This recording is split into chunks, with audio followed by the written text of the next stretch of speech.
asymmetric warfare. That is, you take covert action, make covert action as an instrument of state policy. How do we go about it? So we have to find a solution which is long-term, which is sustainable, which is affordable. Since wars have become ineffective instruments, we use sometimes the state and the non-state actors to achieve the country's strategic or political objectives. Terrorism is one type of a fight in which the experience has shown that there is no guarantee that the nations with higher military power, technological power, economic power will necessarily win. Now that ideological objective or a political objective can be achieved through many ways. When you decide to achieve it by using terror, now terror is not used against the people who are killed. They are not the targets of terrorism. It is not the 50 people killed who are the targets of terrorists. It is 50,000 who see them killed and get terrorized.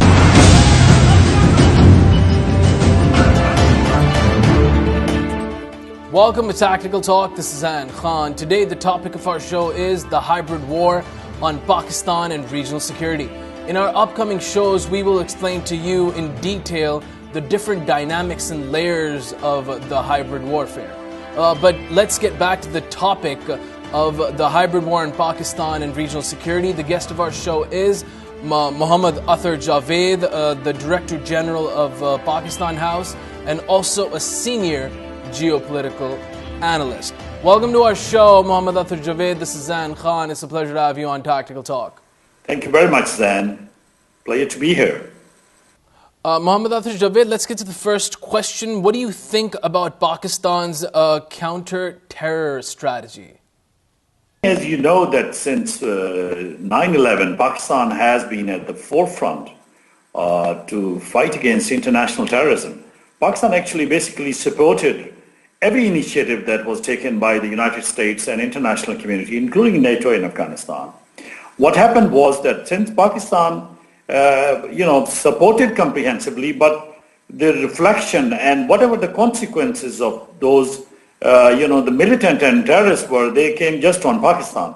And Pakistan basically borne all the, the pressure, both in relation to their attacks inside Pakistan, and then also Pakistan's image was really destroyed in the process. And the second, the strategy which Pakistan adopted has been very offensive strategy against the terrorist groups, both foreign sponsored, I call them, sponsored by India and Afghanistan. And of course, they are operating from Afghanistan soil now since suppose 2001. But secondly, the other strategy which terrorists adopted against Pakistan was that a sort of hybrid warfare, basically, I would say, has been implemented on Pakistan. As a result, Pakistan had to, divide sort of both asymmetrical warfare, the resources on asymmetrical warfare, and also on conventional. So Pakistan, the strategy has been very successful until very recently. I would say that Pakistan again came in the limelight because of the terrorist attack, the recent terrorist attack. But overall strategy entails, I would say, two main components. One, that Pakistan has said clearly and acted upon that Pakistan would not allow terrorists to use its soil against the neighboring countries. Number two, I'm talking about the Pakistani state now. Number two, that Pakistan would and always will side with the international community if there is an appropriate policy of support system provided to Pakistan. Whatever happens in Afghanistan, actually, it has an industrial scale, I would say, bearing on Pakistani society. Pakistan's law enforcement agency, Pakistan's more than 100,000 troops are on the western border. And then our counterterrorism strategy also involved that the capacity building of the law enforcement agencies and our intelligence agencies, including the ISI, the IB, the SIU, all the FIA, all these law enforcement agencies have been working hand in hand. But of course, Pakistan still faces an enormous challenge, as I said from the start, that when there is a hybrid warfare imposed on a country, it has to fight on the eastern border and counter Indian aggression on the line of control and also on the international border. But then Pakistan also has to fight both inside its territory and also face the cross-border infiltration from Afghanistan. So our strategy, I would say, it changes. It has a dynamic feature, and one of the reasons having this kind of feature is that it evolves with the different situation. And at the moment, of course, we are grappling with another wave of terrorist activities, but I'm pretty much sure that Pakistan Army, along with Rangers and all other civilian law enforcement agencies, have the full capacity to counter all kind of terrorist activities. Let's get to the second question. India is using Afghan soil to implement hybrid warfare in Pakistan. How will the instability in Pakistan impact the peace in the region? Well, that's a very good question, Zain, and the most relevant in the contemporary environment, the regional security environment. You see, I came across an interview by former Defense Secretary of the United States, Mr. Chuck Hagel, in which he clearly actually designated India, that India has been using Afghan soil and financing the militant networks, TTP and the BLA and all other illegal networks within Afghanistan to attack Pakistan. That means that actually this was verified by the most credible and highly placed sources in the United States government. What happens is that consistently India has been, sending terrorists across from Afghanistan in Pakistan, inside Pakistan. If you remember, the Kulbhushan Yadav, the commander, the naval commander, the active naval commander, was arrested in Quetta. This is just one example. We have, over the number of years, we have nabbed and captured and then also tried them and imprisoned them through the legal process, those Indian nationals who were operating in Pakistan. The sad thing about all this episode is that the international community really did not and has still not reacted to the fact that Pakistan has lost around 100,000 people, including more than 10,000 security officials, and also, the infrastructure destruction, more than, as according to a very careful estimate, $90 billion or so lost in foreign investment, lost in infrastructure, property destruction. All these facts actually are known to the United States and NATO and other international community members, but our problem is that they have not reacted as they should have been. Pakistan's Prime Minister, Pakistan's all the highest defense official handed over actually a dossier against India on exactly the charges which also levied by the former Defense Secretary Chuck Hagel, that India is using Afghan soil in the garb of developmental work and road construction, building dams. By the same time, they managed to manipulate, the government of Afghanistan, and also, I would say, also all those militant outfits they are bringing in. As you know, their Ajit Doval doctrine, he very clearly admitted. And when somebody asked actually from the foreign countries, do you have any proof? So I actually kind of get surprised on it that Ajit Doval said it in university, in all their public appearances. Former Defense Secretary admitted of the United States, Secretary of Defense, and then very recently the new Army Chief of India, Mr. Rawat actually, he actually appeared on their national TV in which he said that we will and we are doing all these proxy wars against Pakistan in order to, undo the CPAC and also put Pakistan in a very awkward situation. The dilemma, Zain, here is that on the one hand, we are sacrificing very precious lives of Pakistan.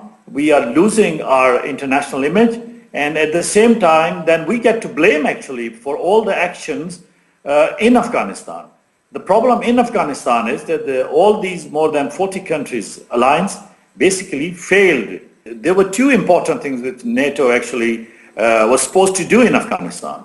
One was that they must have taken care of all the Taliban, all the factions which were rising against the current Afghan government. And the second was, if they were failing in that subduing or defeating Taliban, which they of course failed, then they should have taken the other route, that was negotiating with Taliban in order to bring them in the government, taking care of the demographic contribution of Pakhtuns, and also engaging Pakistan, Russia, China, and of course Iran in the negotiation process. But that didn't happen as well. When Pakistan, they asked Pakistan to facilitate, Pakistan had 2 rounds in Murray, and then suddenly they did another action. They killed, one of the Taliban leaders in Quetta, and then everything went again into sort of vain.